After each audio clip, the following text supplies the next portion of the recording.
આજે હું બનાવવાની છું ખૂબ ઝડપથી અને ઓછી મહેનતથી બની જતી સ્વાદમાં ભરપૂર એવી રસગુલ્લા રબડી, જે જોતાં જ મોઢામાં પાણી આવી જાય છે.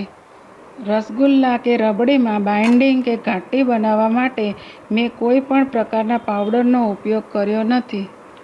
તો ચાલો એની રેસીપી જોઈ લઈએ. એના માટે મેં 2 દૂધ લીધેલા છે. આ મેં 700 ગ્રામ દૂધ લીધું છે. જે આપણે રસગુલ્લા બનાવવાના છીએ એટલે આને આપણે દૂધ પહેલાં ફાડવાનું છે અને આની આપણે રબડી બનાવવાની છે. એ મેં 500 ગ્રામ મિલ્ક લીધેલું છે. ફૂલ ફેટવાળું જ આપણે દૂધ લેવાનું છે. તો સૌથી પહેલાં આપણે દૂધને ફાડી નાખશું.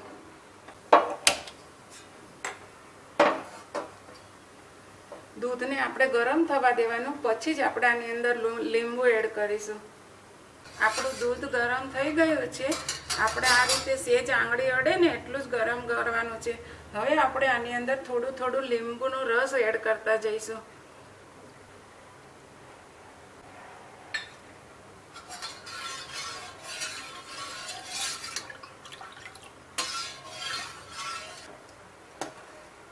ત્રણથી 4 મિનિટ થઈ ગઈ છે અને આપણું આ દૂધ પણ જો ફાટવા માંડ્યું છે.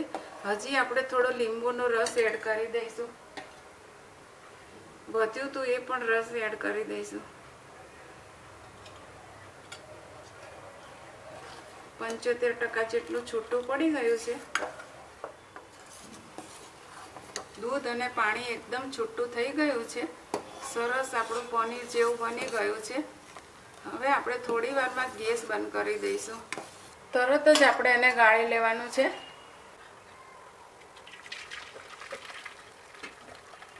એની અંદર ઠંડુ પાણી એડ કરવાનું, ખટાશ દૂર થઈ જાય. આવી રીતે ઠંડુ પાણી ઉપર એડ કરી દઈશું એટલે બધી ખટાશ દૂર થઈ જશે.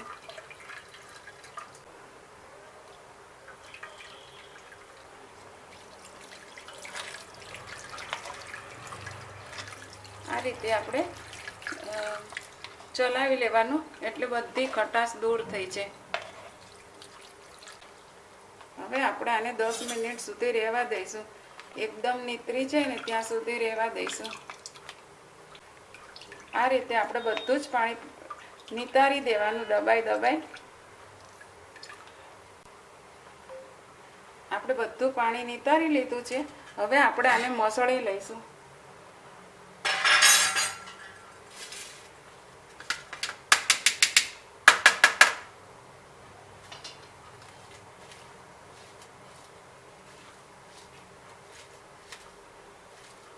એકદમ સ્મૂથ થાય ત્યાં સુધી આપણે આને મસળી લેવાનું છે.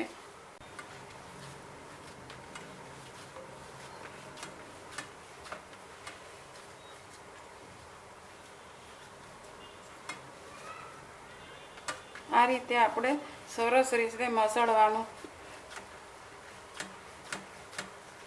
એકદમ સ્મૂથ થાય ને ત્યાં સુધી મસળવાનું છે.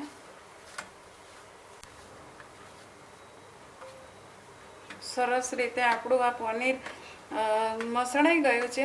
હવે આપણે આના લુવા બનાવી લઈશું. જેટલી સાઈઝના આપણે રસગુલ્લા બનાવવા હોય એટલા આપણે લુવા બનાવવાના.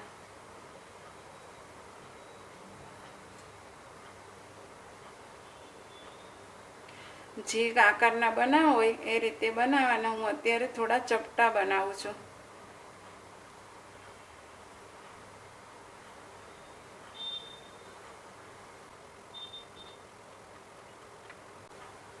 આ રીતે આપણે બધા લુવા બનાવી લઈશું. રસગુલ્લાના બધા જ ગોળા બનીને તૈયાર થઈ ગયા છે. હવે આપણે ચાસણી લઈ લઈશું. હવે આપણે ચાસણી બનાવી લઈશું. આવી રીતે પોળું જ વાસણ લેવાનું છે.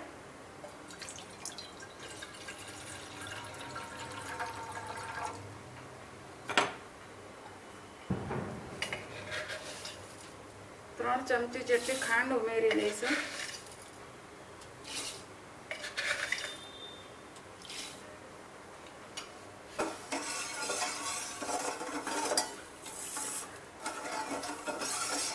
પાણી આપણે ઉકળવા દઈશું થોડું.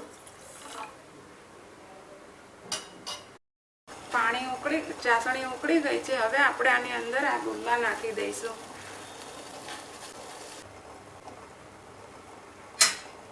હવે આપણે આને 10 મિનિટ સુધી રહેવા દઈશું.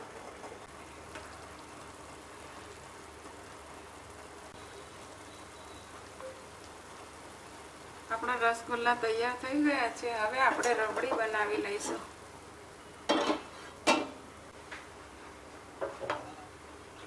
આપણે આ દૂધને એકદમ ઘાટું કરવાનું છે, એટલે આપણે થોડી વાર સતત ચલાવતા રહેવાનું.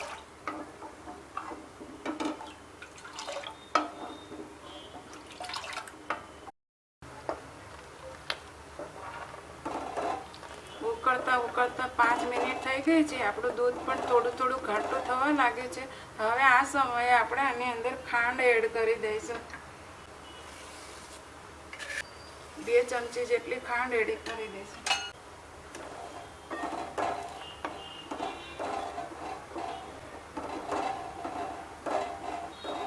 આપણે રબડી બનાવવાની છે, એટલે હવે ફરીવાર આપણે એને 5 થી 6 મિનિટ સુધી ઉકાળીશું.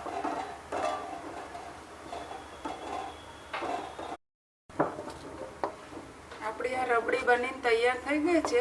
આ સમયે આપણે અંદર કાજુ બદામ એડ કરી દઈશું. ગેસ બંધ કરી દઈશું. આપણે કેસર નાખવું હોય તો કેસર એડ કરવાનું.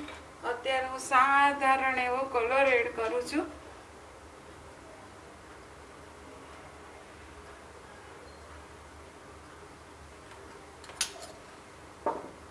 જેથી આપણી રબડીનો કલર એકદમ સરસ લાગે.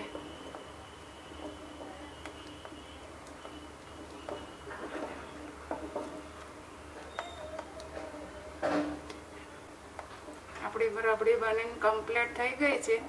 હવે આપણે આને ઠંડી થવા દઈશું. રસગુલ્લા રબડી તૈયાર થઈ ગઈ છે. આને હું ફ્રીજમાં મૂકી ઠંડી કરી લઈશ. ઠંડી રબડી ખાવાની ખૂબ જ મજા આવે છે.